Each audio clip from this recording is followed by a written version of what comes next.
بیعت کرنے سے پہلے ذرا رکو، آپ کے اوپر جنگ مسلط ہوگی۔ اس کا مطلب ہے دنیا مشرق و مغرب سے آپ کے خلاف امڑ آئے گی۔ سوچ لو، دین اسلام سیٹ آف ریچولز بھی نہیں ہے، کچھ خاص مراسم کچھ خاص ایام میں کر لیے جائیں، کسی نے کر لیے تو ٹھیک ہے، نہیں کیے تو بھی ٹھیک ہے، نہیں، یہ وے آف لائف ہے۔ ان الدین عند اللہ الاسلام، یہ ان کی امانتیں تھیں جنہوں نے ہجرت کے وقت اعلان کیا تھا کہ زندہ یا مردہ جو لائے گا 100 سرخ اونٹ ان کو انعام ملے گا، کہ جب بولے تو سچ بولے۔ سچ ہی تو نایاب ہے، سچ ہی تو امت میں آج نہیں ہے۔ مہاجر بھی ہم ہیں، ظلم بھی ہم پہ ہو رہا ہے، اور دہشت گرد بھی ہمیں قرار دیا جا رہا ہے۔ اور کون قرار دے؟ سب سے پہلے تو میں آپ لوگوں کو مبارکباد دیتا ہوں کہ اس خوبصورت اور روحانی مجلس کا انعقاد کیا، اور اللہ سے دعا گو ہوں کہ اس مجلس کے برکت سے اللہ تعالی ہمیں اسوہ حسنہ کو سمجھنے، اس کو پھیلانے اور اس کے اوپر عمل کرنے کی توفیق نصیب فرمائے۔ مجھ سے پہلے راشد نسیم صاحب نے بہت خوبصورت گفتگو کی، اور غیر مسلم تاریخ نگاروں کے حوالے سے بھی، اور طب اور جدید دور کے معمولات کے حوالے سے بھی سیرت مبارکہ پر بہت ہی اچھے انداز سے روشنی ڈالی۔ میں کوشش کروں گا کہ چند منٹ میں سیرت مبارکہ کا ایک دوسرا ایسپیکٹ اور دوسرا پہلو آپ لوگوں کے سامنے رکھ سکوں۔ میں آغاز کروں گا اقبال سے۔ اقبال ایک عاشق رسول شاعر تھے، اور ہمارے قومی شاعر ہیں، بانیان پاکستان میں سے ہیں، لیکن یہ ہماری بدقسمتی ہے، اور بالخصوص ہماری نوجوان نسل کی، کہ وہ اقبال سے آگاہ نہیں، اور بالخصوص اقبال کی فارسی کلام کے اندر جو علمیت ہے، جو ہمگیریت ہے، جو انقلابیت ہے، اس سے بدقسمتی سے پاکستان محروم، اور ان کا اصل کلام فارسی کا کلام۔ اقبال خود کہتے ہیں، من کجا نغمہ کجا ساز سخن بہاناس، سوئی قطار می کشم نا قیب زمام را۔ من کجا، میں کہاں، نغمہ کجا، شعر و شاعری کہاں۔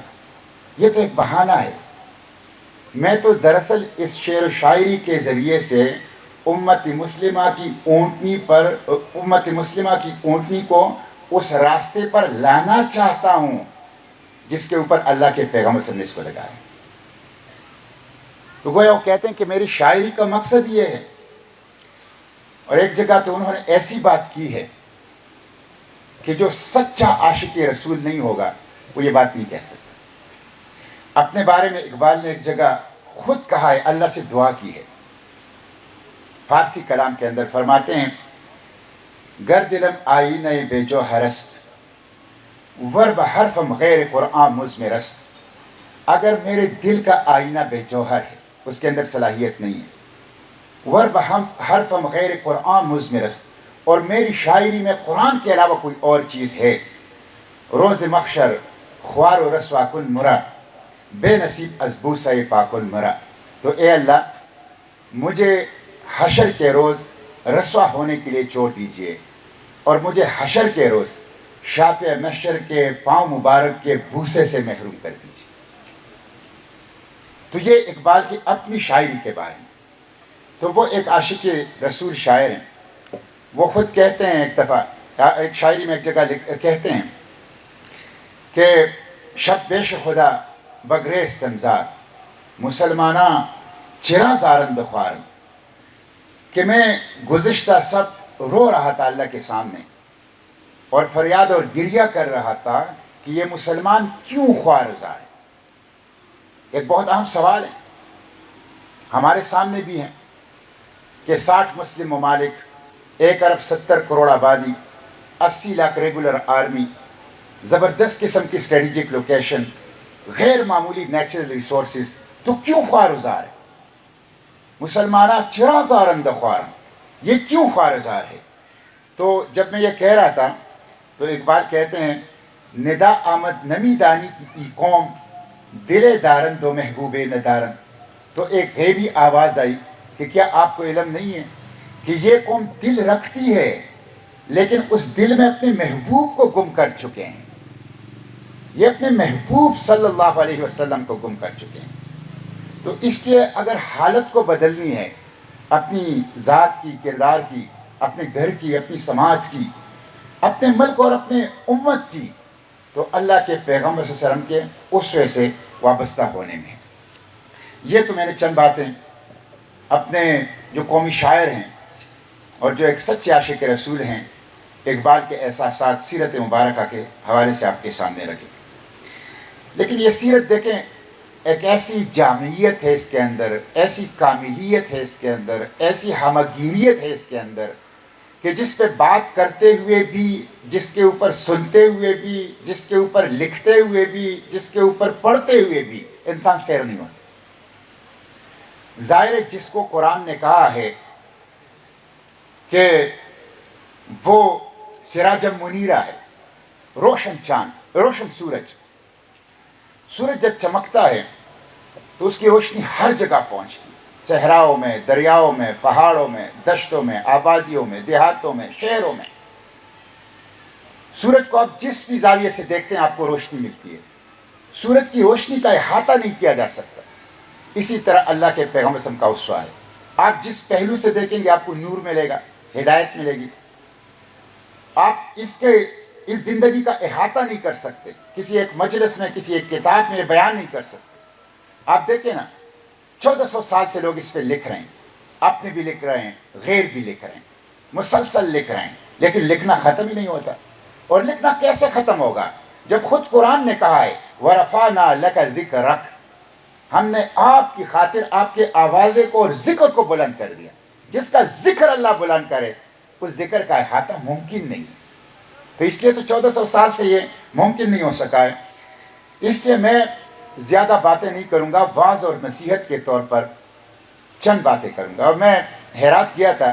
ہرات خود ایک بڑا زبردست قسم کا شہر ہے، تاریخی شہر ہے، اور ہم سے تو ان کا بڑا رشتہ ہے. غیاث الدین غوری جو پہلا بندہ تھا، جو پرتھوی راج چوہان سے، جو یہیں پہ دفن ہے ہمارے پٹوہار کے اندر، تو ان کا شہر ہے. اسی شہر کے ملا عبد الرحمن جامی ہے. ملا عبد الرحمن جامی نے یہی بات تو کی ہے، لا یمکن الثناء کما کان حقہ، بعدس خدا بزرگ تو ہی قصہ مختصر.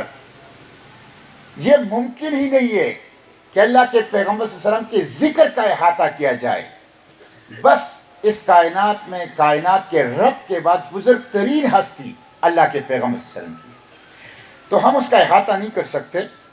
میں صرف چند باتیں بطور واعظ و نصیحت اس مجلس میں اپنے بھائیوں کے سامنے، محترم خواتین اسلام کے سامنے رکھوں گا.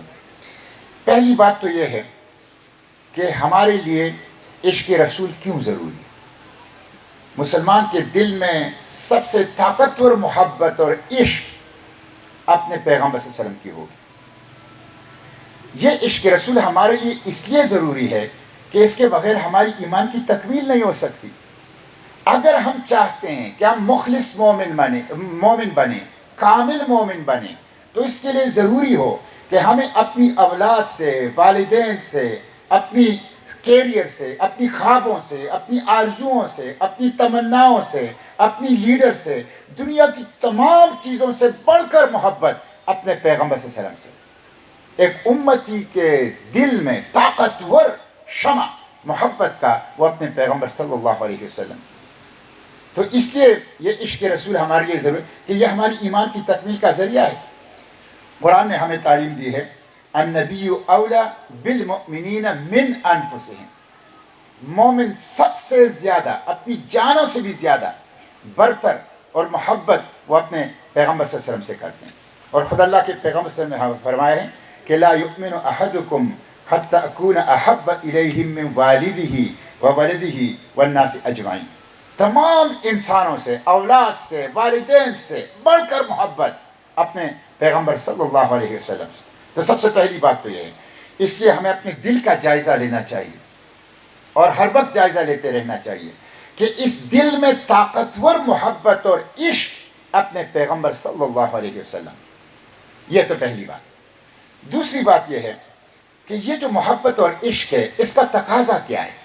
ہمیں کیسے پتہ چلے گا کہ ہمارے دلوں میں اپنے پیغمبر صلی اللہ علیہ وسلم کی عشق ہے؟ اس کا طریقہ بھی اللہ کے پیغمبر صلی اللہ علیہ وسلم نے ہمیں بتایا. اللہ کے پیغمبر صلی اللہ علیہ وسلم نے ہمیں بتایا ہے من احب سنتی فقط احبنی ومن احبنی کان معی فی الجنہ. جس نے میری سنت سے محبت کی اس نے مجھ سے محبت کی، اور جس نے مجھ سے محبت کی وہ جنت میں میرے ساتھ ہوگا. رفاقت رسول جنت میں اس سے بڑی کامیابی اور بڑا انعام اور کیا ہوگا؟ یہ رفاقت رسول جنت میں کس کو ملے گا؟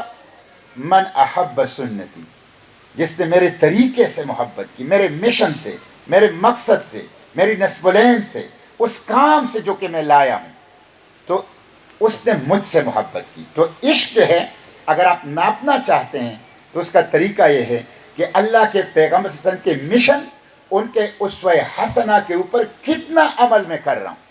کیا ان مقاصد کو میں نے زندگی کے مقاصد بنایا ہے؟ کیا اسی کے لیے میں جی رہا ہوں؟ کیا اسی کے لیے جدوجہد کر رہا ہوں؟ یہ ہے وہ چیز. دیکھیں کتنی خوبصورت بات اللہ کے پیغمبر صلی اللہ علیہ وسلم نے ہمیں بتائی ہے. ایک دفعہ اللہ کے پیغمبر صلی اللہ علیہ وسلم وضو بنا رہے تھے، تو جو پانی وہ اپنے جسم مبارک پہ لگاتے تھے نا، تو صحابہ اس کو زمین پہ نہیں چھوڑتے تھے، ہوا میں اپنے ہاتھوں پہ روک لیتے تھے، اپنے جسم پہ لگاتے تھے. محبت تھی. حضرت عمر بن العاص سے کسی نے پوچھا کہ اللہ کے پیغمبر صلی اللہ علیہ وسلم کیسے تھے؟ انہوں نے کہا مجھے علم نہیں ہے، حالانکہ اونچے درجے کے صحابی ہیں. کہتے ہیں میں نے کبھی آنکھ بھر کے رخ مبارک کو دیکھا ہی نہیں. محبت، عشق. تو صحابہ اس پانی کو اپنے جسم پہ لگاتے تھے. تو اللہ کے پیغمبر صلی اللہ علیہ وسلم نے پوچھا یہ کام آپ کیوں کر رہے ہیں؟ انہوں نے کہا ہمیں آپ سے محبت ہے، ہمیں آپ سے عشق ہے، اور ہم آپ کے مستعمل پانی کو برکت کے لیے اپنی وجود پر ملتے ہیں. تو دیکھیں یہ ہمارے لیے بھی سبق ہے. اللہ کے پیغمبر صلی اللہ علیہ وسلم نے فرمایا کہ جو شخص یہ سمجھتا ہے کہ وہ اللہ کے پیغمبر سے محبت کرتا ہے، اور جو شخص یہ سمجھتا ہے کہ اللہ کے پیغمبر صلی اللہ علیہ وسلم بھی ان سے محبت کرے، تو اسے چاہیے کہ جب بولے تو سچ بولے، جب اس کے پاس امانت رکھی جائے تو مطالبے پر اس کو واپس کرے، اور اپنے پڑوسی کے ساتھ اچھا سلوک کرے. دیکھیں عشق و محبت کا طریقہ بتایا کہ جب بولے تو سچ بولے. سچ ہی تو نایاب ہے، سچ ہی تو امت میں آج نہیں ہے.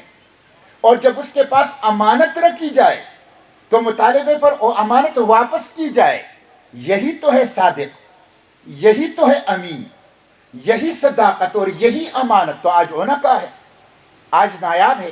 اور اپنے پڑوسی کے ساتھ اچھا سلوک کرے. یہ ہے عملی طریقہ بتایا ہمیں عشق کا اور محبت کا.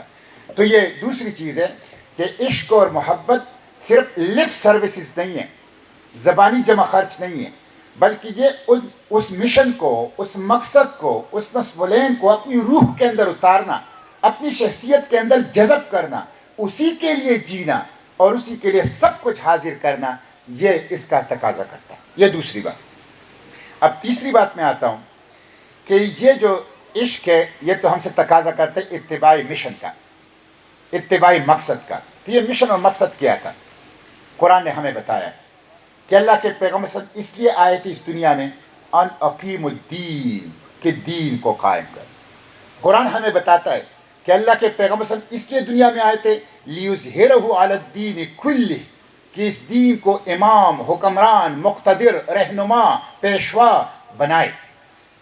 قرآن ہمیں بتاتا ہے کہ وہ اس لیے آئے تھے وَيَكُونَ الدِّينُ كُلُّهُ لِلَّهِ، کہ دین کو خالص کر لے اللہ کے لیے. تو یہ ہے وہ مشن. اسوہ حسنہ کیا ہے؟ ایک جملے میں اسوہ حسنہ یہ ہے کہ حرا کے غار سے لے کر جہاں پہلی وحی آئی اقرا، اور دوسری وحی یا ایھا المدثر قم فانذر وربک فکبر، وہاں سے لے کر حجرہ حضرت عائشہ صدیقہ. حجرہ عربی میں مٹی کے کچے کمرے کو کہتے ہیں.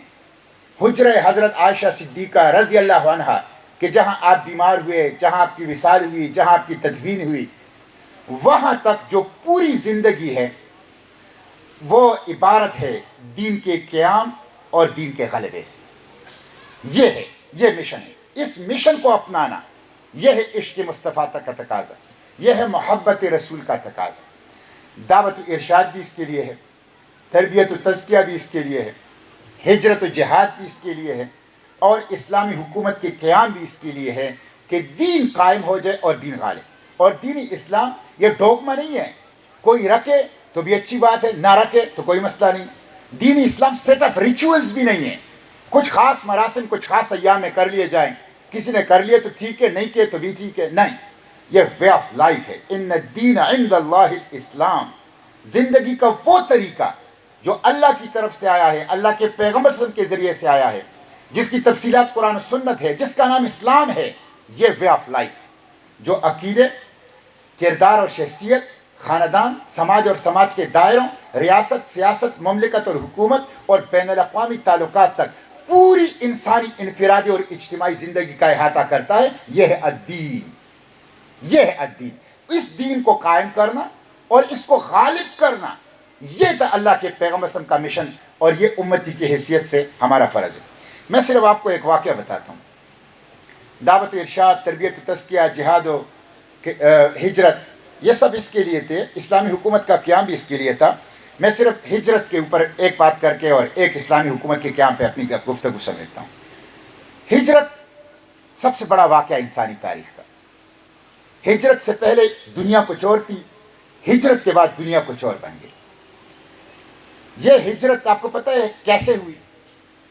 73 لوگ آئے تھے مدینے سے، اور 73 لوگوں نے اللہ کے پیغمبر صلی اللہ علیہ وسلم سے فرمایا کہ آپ مدینے آ جائیں، ہم آپ کا ساتھ دیں گے، اور یہاں پہ آپ کی دعوت کو لوگ قبول نہیں کر رہے، ہمارے پاس آ جائیں۔ تو اللہ کے پیغمبر صلی اللہ علیہ وسلم ہجرت کے لیے جب ان کے ساتھ جا رہے تھے تو اس سے پہلے وہ بیعت کر رہے تھے۔ اس کو تاریخی کتابوں میں کہا جاتا ہے بیعت عقبہ ثانیہ، the second pledge of the Aqaba, the second pledge of the Aqaba, بیعت عقبہ ثانیہ۔ یہ 73 لوگ تھے، 2 خواتین تھے، 71 مرد تھے۔ تو جب یہ ہجرت ہو رہی تھی تو لوگ جب ہجرت ان کو دعوت دے رہے تھے تو ان کے سرداروں نے کہا کہ ذرا رکو، بیعت کرنے سے پہلے ذرا رکو۔ لوگ رک گئے، انہوں نے کہا دیکھیں اللہ کے پیغمبر صلی اللہ علیہ وسلم کے اپنے پاس بلاتے ہو، اس کا مطلب کیا ہے؟ اس کا مطلب ہے آپ کے سردار قتل ہوں گے، اس کا مطلب ہے آپ کی معیشت کی کمر ٹوٹے گی، اس کا مطلب ہے آپ کے اوپر جنگ مسلط ہوگی، اس کا مطلب ہے دنیا مشرق و مغرب سے آپ کے خلاف امڑ آئے گی، سوچ لو، تیار ہو، ابھی بیعت نہ کرو۔ سب نے سوچا، کہا ہم تیار ہیں، ہم اپنے سرداروں کے قتل، ہم اپنے بچوں کے قتل، ہم اپنے معیشت کی تباہی، ہم مشرق و مغرب سے دشمن کے مقابلے کے لیے تیار ہیں، لیکن اللہ کے پیغمبر پر آنچ نہیں آنے دیں گے۔ اس کے بعد پھر بیعت ہوئی۔ آپ کو پتہ ہے یہ 73 لوگ کہاں گئے؟ تاریخ نے ان کی فہرست بنائی ہے۔ اس میں سے 50% لوگ، 50% لوگ جنگ بدر، جنگ احد، جنگ خندق میں شہید ہو گئے۔ من المؤمنین رجال صدقوا ما عاهدوا اللہ علیہ فمنهم من قضى نحبه ومنهم من ينتظر۔ اللہ سے جو عہد، اللہ کے رسول سے جو عہد باندھا تھا اسے پیچھے نہیں ہٹے۔ تو آپ نے حضرت علی رضی اللہ عنہ کو اپنے بستر پہ لٹھائے اور ان کو ہدایت کی کہ کل ان لوگوں کی امانتیں میرے پاس پڑی ہیں، یہ ان کو ادا کر دو اور پھر آ جائیں۔ ڈاکٹر محمد حمید اللہ نے، بہت بڑے اسکالر ہیں، انہوں نے اپنی کتاب رسول اکرم صلی اللہ علیہ وسلم کی سیاسی زندگی، اس میں انہوں نے لکھا ہے کہ دیکھیں یہ کن لوگوں کی امانتیں تھیں؟ یہ ان کی امانتیں تھیں جنہوں نے محاصرہ کیا تھا قتل کرنے کے لیے، یہ ان کی امانتیں تھیں جنہوں نے ہجرت کے وقت اعلان کیا تھا کہ زندہ یا مردہ جو لائے گا 100 سرخ اونٹ ان کو انعام ملے گا۔ ان کی امانتیں، کہتے ہیں یہ سیرت مبارکہ کا ایسا پہلو ہے کہ انٹرنیشنل لا ابھی تک اس کو پہنچ نہیں سکا ہے۔ جب ایران کا انقلاب آیا تو ویسٹ اور امریکہ نے ان کے سارے اثاثے ضبط کر لیے، لیکن میرے پیغمبر صلی اللہ علیہ وسلم ان لوگوں کے لیے کہ جو ان کے قتل کے ارادے سے ان کا محاصرہ کیے ہوئے ہیں اور 100 سرخ اونٹ کا اعلان کیا ہے، کہتے ہیں امانتیں ان کی ہیں، امانتیں ان تک پہنچا دیں۔ یہ ہے سیرت۔ اور پھر دیکھیں اب ہجرت کر رہے تھے، حضرت ابوبکر صدیق رضی اللہ عنہ ساتھ تھے، تو وہ کبھی آگے ہو جاتے تھے کبھی پیچھے ہو جاتے تھے۔ تو اللہ کے پیغمبر سے نے پوچھا کہ ابوبکر یہ آپ کو کیا ہوا ہے، کبھی آگے ہو جاتے ہو کبھی پیچھے ہو جاتے ہو؟ حضرت ابوبکر صدیق رضی اللہ عنہ نے جواب دیا کہ اللہ کے رسول صلی اللہ علیہ وسلم، میں جب آگے ہوتا ہوں تو مجھے احساس ہوتا ہے کہ دشمن کہیں پیچھے سے نہ آ جائے، تو اس احساس کے ساتھ ہی میں پیچھے ہو جاتا ہوں کہ اگر پیچھے آئے تو میں دفاع کروں۔